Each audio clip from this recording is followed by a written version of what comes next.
बोलिए मंगला गौरी मैया की जय। एक बार की बात है, श्री युधिष्ठिर जी महाराज ने भगवान श्री कृष्णचंद्र जी से प्रश्न किया कि हे नंदनंदन, हे गोविंद, अनेकों कथाओं मैंने सुनी। अब मेरे कान पुत्र तथा आयु अथवा पुत्र की दीर्घायु करने वाले व्रत को सुनने के इच्छुक हैं। भगवान श्री कृष्ण जी ने उत्तर दिया, हे शत्रुओं का नाश करने वाले युधिष्ठिर, मैं तुमसे अवैध कारक अर्थात स्त्रियों को सौभाग्य प्रदान करने वाले एक व्रत का वर्णन करूंगा। सावधान होकर श्रवण करो। एक समय की बात है कि कुंडिन नगर में ब्राह्मण भक्त तथा बहुधन संपन्न धर्मपाल नाम के एक सुप्रसिद्ध वैश्य निवास किया करते थे। पुत्र विहीन होने के कारण सपत्नीक व वैश्य हृदय से व्याकुल रहते थे। उनके घर पर नित्य प्रति शरीर में भस्म लगाए, रुद्राक्ष धारण किए हुए तथा जटाओं से युक्त एक शुभ दार्शनीय भिक्षुक आया करते थे, जिन्हें भिक्षार्थ प्रदान किए हुए अन्न को अस्वीकार करते देख एक दिन वैश्य की पत्नी ने अपने पति से कहा, हे स्वामीन, इन जटाधारी भिक्षुक का हमारे घर पर सदैव आगमन होता है, किंतु वे हमारे अन्न को स्वीकार नहीं करते। इस कारण मुझे अत्यंत ही खेद है।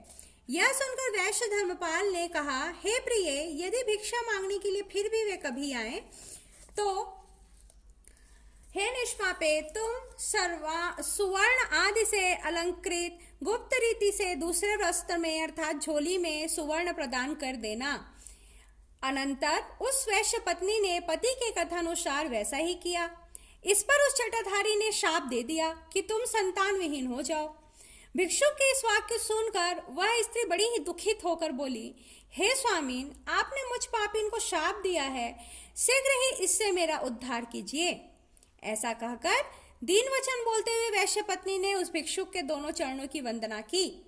जटाधारी भिक्षुक ने कहा, हे पुत्री, मेरी आज्ञा अनुसार अपने पति के समीप जाकर कहना कि नीले वस्त्रों को पहनकर नीलवर्ण के घोड़े पर सवार हो जंगल की ओर प्रस्थान करे।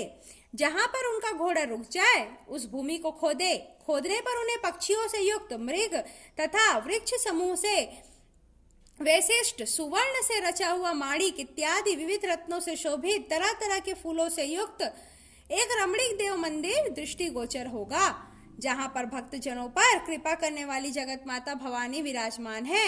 उन्हीं भवानी की तुम्हें मन से विधि पूर्वक आराधना करनी चाहिए, वे ही तुम्हारा उद्धार करेंगी।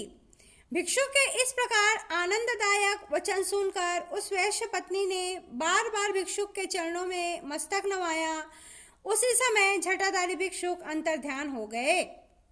तब वैश्य पत्नी ने कहा, हे स्वामीन, आइए और भिक्षुक ने जो भी कहा है उसे आदर पूर्वक श्रवण करिए। उस भिक्षुक ने जैसा कहा था वह उसने पति को कह सुनाया। वैश्य ने भी आदर पूर्वक सब कुछ सुनकर नीले वस्त्रों को पहन नीले घोड़े पर सवार होकर वन की ओर प्रस्थान किए। रास्ते में विविध प्रकार के वृक्षों को देखकर वैश्य भयभीत भी हुए। इसके अतिरिक्त मृग, सिंह, दांत वाले पशु, सूकर इत्यादि पशुओं को भी देखकर वे रास्ते में भय से व्याकुल हुए। अंत में लाल तथा नील वर्ण के कमल तथा चकवा चकवी पक्षियों से सुशोभित एक सुसज्जित जलाशय को देखा और उसमें अच्छी तरह से स्नान, तर्पण, नित्य क्रिया संपन्न की। फिर पुनः वे घोड़े पर सवार होकर गहन वन की ओर चल पड़े। एक स्थान पर घोड़े को फिसलता हुआ देखकर वह उसी क्षण घोड़े से उतरे। वहां पर जब तक देव मंदिर दृष्टिगोचर न हुआ तब तक पृथ्वी खोदते रहे। कुछ काल के बाद उन्होंने प्रसन्न चित्त से एक महान तथा वृहद देव मंदिर के दर्शन किए। यह देवालय चारों ओर से मोती, माणिक इत्यादि विविध रत्नों से सुशोभित था।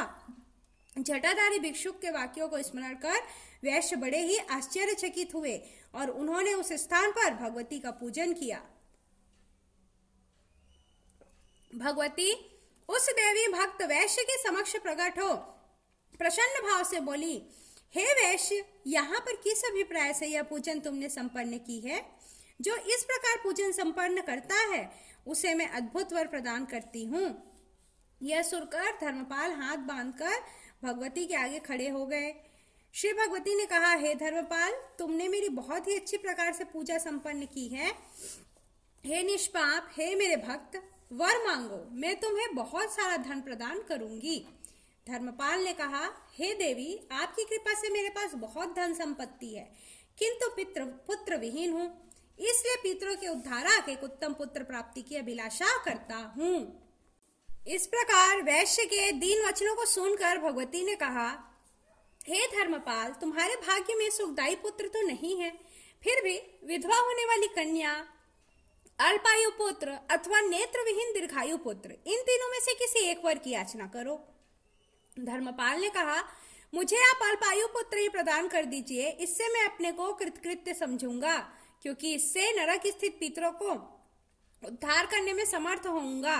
श्री देवी जी ने कहा, मेरे बगल में संस्थापित श्री गणेश जी की नाभि में चढ़कर उनके पार्श्वों में स्थित चमत्कार पूर्ण आम के फल को लेकर अपनी धर्मपत्नी को प्रदान करना, इससे निसंदेह तुम्हें पुत्र प्राप्त होगा। इस प्रकार देवी के वचन को सुनकर वह वैश्य अपने बगल में जाकर गजवदन की नाभि पर चढ़ने से मोह को प्राप्त हुए। फल को उतार लेने के बाद उन्हें पुनः दूसरा फल दृष्टिगोचर होता। इस प्रकार बारंबार फल उतारने पर भी उसे एक अन्य फल दिखलाई देता रहा। तदंतर क्रोधित गणपति जी ने धर्मपाल को शाप दिया कि 16वें वर्ष प्राप्त होते ही तुम्हारे पुत्र को सर्प डस लेगा। धर्मपाल अच्छी तरह फल को वस्त्र में बांधकर अपने घर की ओर चल दिए। घर पहुंचकर उसने अपनी भार्या को फल दिया। उस प्रतिव्रता ने उसे भक्षण कर लिया और अपने पति के संयोग से उसे गर्भ धारण किया। 9वां मास पूर्ण होने पर उसने एक उत्तम पुत्र को उत्पन्न किया।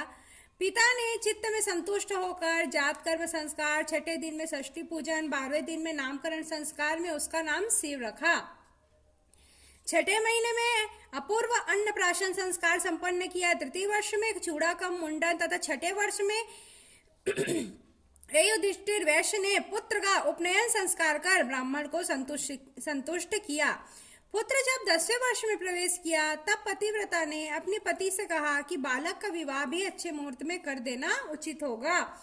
परंतु धर्मपाल ने कहा कि मैंने संकल्प किया हुआ है कि बालक जब श्री काशी धाम से विश्वनाथ का दर्शन कर लौट आएगा तभी उसका विवाह संस्कार संपन्न किया जाएगा। ऐसा कहकर उसने साथियों तथा उसके मामा सहित बहुत सारे धन देकर अपने पुत्र को काशीपुर के लिए रवाना कर दिया। मार्ग में सधर्मों का आचरण करते हुए वे प्रतिष्ठापुर में पहुंचे। उस रमणीक नगर में उन्होंने कुछ कन्याओं को परस्पर खेलते हुए देखा।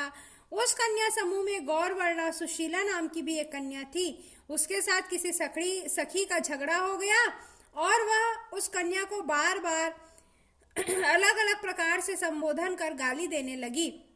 सुशीला ने कहा, हे सखी, तुमने मुझे व्यर्थ में ही गाली दी है। चूंकि मेरी माता मानवती मंगला गौरी व्रत का आचरण करती है, उस व्रत के प्रभाव से संपूर्ण संबंधिनी प्यारी महिलाएं आजन्म विधवा हो नहीं सकती। फिर उसकी कन्या के विषय में तो कहना ही क्या, अर्थात वह तो विधवा हो ही नहीं सकती। यह सुनकर वह सखी बोली कि हे भामिने, उस व्रत के प्रभाव को निश्चय ही वर्णन करो कि जिस व्रत का धूप गंधादि से भी यत्र तत्र पूजन करने से सुख की प्राप्ति होती है। यह सारे वाक्यों को शिव के मामा सुन रहे थे। वे आश्चर्यचकित नेत्रों से अपने बालक के मामा उसकी ही चिंता करने लगे कि यदि इस कन्या के हाथ से इस बालक के ऊपर अक्षत पड़ जाए तो यह 100 वर्ष की आयु प्राप्त कर लेगा। आश्चर्यचकित नेत्रों से वह सुशीला को देखने लगे। सुशीला के घर की ओर प्रस्थान करने पर उन्होंने भी उसका अनुसरण किया। वह गौरांगी अपने घर में प्रविष्ट हुई तथा उन दोनों व्यक्तियों ने उनके घर के निकट एक अच्छे जलाशय के किनारे सुंदर स्थान में डेरा डाला। विवाह का समय प्राप्त जान सुशीला के पिता हरि ने अपनी कन्या के विवाह के लिए चेष्टा प्रारंभ की तथा हर नामक वर के साथ उसका संबंध करना निश्चित किया। परंतु हर के माता पिता अपने पुत्र को विवाह हेतु तो असमर्थ जान शिव के मातुल्य के पास पहुंचकर विनय पूर्वक शिव को मांगा। वर के माता पिता ने कहा कि हमारे पुत्र का विवाह हरि की शोभना कन्या सुशीला के साथ निश्चित हुआ है, किंतु सुशीला के लिए यह असमर्थ मालूम पड़ता है। इसलिए हे श्रीमान, लग्न काल के लिए आप कृपा कर शिव को प्रदान करें। लग्नोत्तर हम लोग पुनः शिव को लौटा देंगे। मामा ने कहा, हे प्रिय भासी, शिव को आप लग्न काल के लिए अवश्य ले जाइएगा। तत्पश्चात मुहूर्त उपस्थित होने पर शिव का विवाह सुसंपन्न हो गया। उस रात्रि के चक्र में ही सुशीला के साथ शिव ने शयन किया। उस रात मात्र रूप से मंगला गौरी स्वप्न में प्रकट होकर पतिव्रता सुशीला के कल्याण युक्त वाणी बोली, हे गौरांगी सुशीले, तुम्हारे पति को डसने के लिए एक महाभयंकर सर्प उपस्थित हुआ है। उठो और उसके समक्ष दुग्ध रखो, एक घड़ा भी स्थापित करो, वह उसमें प्रविष्ट हो जाएगा। तब तुम अपनी साड़ी के पल्ले से उसका मुंह बांध देना। प्रातःकाल उठकर वह सुवाना अपनी माता को दे देना। इस प्रकार श्री मंगला गौरी के वचन को सुनकर सुशीला उसी क्षण उठ बैठी और अपने आगे फुंकार करते हुए महाभयंकर काले सर्प को देखा। श्री गौरी के कथानुसार उसने सब कार्य के लिए फिर निद्रावस्था में हो गई। तब निकट सो रहे वर ने सुशीला से कहा कि मुझे अत्यंत क्षुधा लगी है, मुझे भोजनार्थ लड्डू इत्यादि मिष्ठान शीघ्र दो। ऐसा सुनकर सुशीला एक पात्र में लड्डू इत्यादि कुछ मिष्ठान लाई। शिव ने भोजन कर उस पात्र में अपनी अंगूठी रख दी। इसके अनंतर उस सुंदर वर ने किसी गुप्त स्थान में अंगूठी सहित उस पात्र को छिपा दिया। सब रहस्य जानने वाले उस शिव ने उसी कौतुकागार में सुखपूर्वक शयन किया। प्रातः काल होते ही शिव अपने निवास स्थान पर आ गया और सुशीला ने स्नान आदि कर शुद्ध हो वह वायना अपनी माता को समर्पण कर दिया। माता ने उसके भीतर एक उत्तम मोतियों का हार देखा और अत्यंत ही प्रसन्न चित्त से अपने प्रिय कन्या को उसे प्रदान कर दिया। तत्पश्चात सकुचाते हुए मुस्कुराकर कन्या सुशीला ने चरणों को धोते हुए माता से कहा कि हे जननी, यही मेरे पति हैं। कन्या के पिता हरि ने आश्चर्यचकित हो मंगल दर्शन शिव से पूछा कि हे शिव, क्या आपका कोई चिन्ह यहाँ पर है तो मुझसे कहो और उसे दिखलाओ। हरि के वचनों को सुनकर शिव प्रसन्न चित्त से उनके घर में यह कहते हुए कि मेरा यहाँ पर चिन्ह उपस्थित है, कमरे में प्रविष्ट हुए। उस पात्र को जिसमें उन्होंने मिष्ठान भोजन किया था आदर पूर्वक शिव ने लाकर दिखला दिया। हरि ने उस पात्र को देखकर कन्या सुशीला को शिव को समर्पित कर दिया। इसके अतिरिक्त बहुत ही सारे रत्न, वस्त्र तथा सुवर्ण प्रदान किए। सुशीला को लेकर बहुत कुछ धन वितरण करते हुए उन दोनों ने प्रस्थान किया। श्रावण का महीना प्राप्त होने के कारण मंगलवार के दिन सुशीला ने मंगला गौरी का व्रत आचरण किया। एक योजन की यात्रा करने के बाद उन लोगों ने भोजन किया। सुशीला ने कहा कि श्री गौरी का विसर्जन तथा दीपदान आदि कर हम लोगों को माता पिता के दर्शनार्थ आदर सहित जाना चाहिए। ऐसा कहकर जिस स्थान पर श्री गौरी का आवाहन किया था वहां पर सुशीला आई और उस जगह एक अत्युत्तम सुवर्ण का देवी मंदिर देखा। सुशीला ने गौरी विसर्जन तथा दीपदान आदि कार्य संपन्न कर लेने के बाद उन लोगों ने माता पिता के दर्शनों की उत्कट इच्छा से प्रस्थान किया। कुंडिन नगर के निकट पहुंचने पर वहां के निवासी इन्हें देखकर बड़े ही विस्मित हुए। उन लोगों ने उत्कंठित होकर धर्मपाल को जाकर कहा, हे धर्मपाल, आपके पुत्र को पत्नी सहित तथा साथियों को भी हम लोगों ने अभी अभी आते देखा है, वे लोग इधर ही आ रहे हैं। जब तक नागरिक ऐसा कह रहे थे तब तक वे सभी आ पहुंचे। माता पिता के प्रिय शिव ने उनके चरणों में प्रणाम किया। मामा ने अपनी बहन एवं धर्मपाल को नमस्कार किया तथा सुशीला ने अपने सास ससुर के चरणों में शीश नवाया।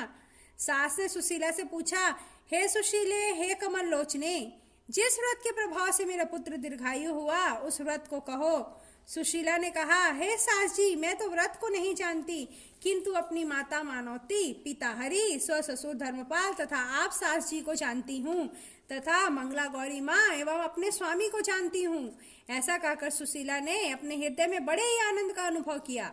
कृष्ण जी ने कहा, हे धर्मराज युधिष्ठिर, इस कारण स्त्रियों को यह व्रत सदैव करना चाहिए। युधिष्ठिर जी बोले, हे कृष्ण, व्रत का फल तो मैंने सुन लिया, आप इसकी विधि कहिए। कृष्ण जी ने कहा, विवाह के प्रथम वर्ष से प्रारंभ कर 5 वर्ष पर्यंत श्रवण के महीने में चारों मंगलवार में यह व्रत करना कर्तव्य है। प्रथम वर्ष में माता के घर, तदंतर पति के गृह में स्त्रियों को आदर पूर्वक व्रत का पालन करना चाहिए। प्रथम वर्ष में उत्तम व्रत का संकल्प कर सुंदर पीठ स्थापित कर उसके आगे मंगला गौरी की स्थापना करनी चाहिए। गेहूं के आटे का एक बड़ा दीपक बनाकर घृत से भरकर तथा एक शिला और छोटी पत्थर गोधूम पिष्ट से रचकर रखें। इस दीपक में 16 सूत्रों से निर्मित बाती जलावें तथा गंध पुष्प आदि से षोडशोपचार पूजन करके मंगला गौरी का पूजन करें। 16 संख्या से तथा 5 बिल्व पत्रों से मंगला गौरी का पूजन कर अंग पूजा करनी चाहिए। धूप दीप नैवेद्य समर्पण कर वायना संकल्प करना चाहिए।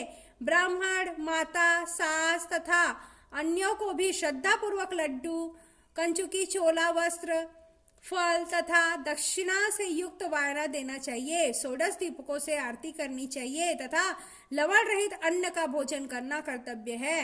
रात्रि में जागरण कर प्रातः काल स्नान आदि कर शांत चित्त से मंगला जी का विसर्जन तथा कर्म से दीप दान करना उचित है।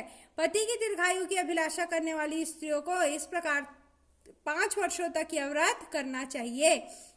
युधिष्ठिर जी बोले, हे केशव, इस व्रत राज के उद्यापन की विधि का वर्णन कीजिए, क्योंकि बिना उद्यापन के व्रत निष्फल कहा जाता है। श्री कृष्ण जी ने कहा, पंचम वर्ष प्राप्त होने पर शुभदायक उद्यापन करना चाहिए। श्रावण मास के मंगलवार के दिन व्रत करने का विचार कर प्रातः काल उठकर स्नान आदि कृत्यों से भली प्रकार निवृत्त हो उद्यापन के हेतु संकल्प करे। वेद वेदांगा से ज्ञाता आचार्य को वरण करे। 4 केले के स्तंभ तथा द्वार युक्त घंटा तथा चमर युक्त मंडप का निर्माण करें। बीच में पंचवर्ण युक्त चंदन लगाना कर्तव्य है। मंडप के बीच में चतुरस्त्र वेदी निर्माण करें। चांदी की बड़ी शिला तथा सुवर्ण का एक पस्तर निर्माण करावें। उस वेदी का पचरांगों से लिंगातोभद्र मंडल की रचना करनी चाहिए। उसके ऊपर एक मन के चतुरांश अर्थात 10 सेर धान्य की संस्थापना कर स्वर्ण चांदी अथवा ताम्र के कलश की विधि पूर्वक स्थापना करें। उसमें पंचरत्न तथा सर्वौषधि इत्यादि पदार्थों को कलश स्थापन विधि के अनुसार छोड़े एवं ऊपर ताम्र का पूर्ण पात्र रखना चाहिए। सुवर्ण की श्री गौरी प्रतिमा उस कलश पर स्थापित करनी चाहिए तथा डमरू की आकृति के 16 आटे के दीपक बनावें। 16 तंतुओं से बना दीपक जल में जलाएं।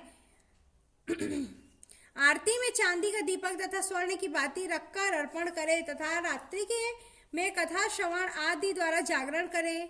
हे युधिष्ठिर, प्रातः काल अग्नि स्थापना कर तिल अक्षत तिलादि द्वारा निर्मित शाकल्य से गौरी मंत्र से हवन करे। हवन में बिल्व पत्र युक्त कर 108 पृथक पृथक आहुति प्रदान करे।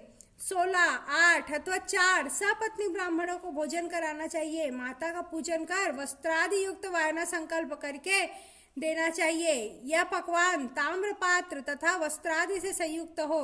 ब्राह्मण को खीर इत्यादि का भोजन करा स्वयं इष्ट जनों के साथ भोजन करे। इस प्रकार विधि पूर्वक करने से धव्य का नाश होता है, दीर्घायु होता है, संतान की प्राप्ति होती है, पुत्र की आयु बढ़ती है, दाम्पत्य जीवन में सुख आता है तथा माता रानी आप सभी की मनोकामना पूरी करती है। जो भी इस कथा को सुनता है या पढ़ता है वह इस लोक में सुख प्राप्त करके अंत में मोक्ष को प्राप्त होता है। मंगला गौरी व्रत कथा संपन्नम।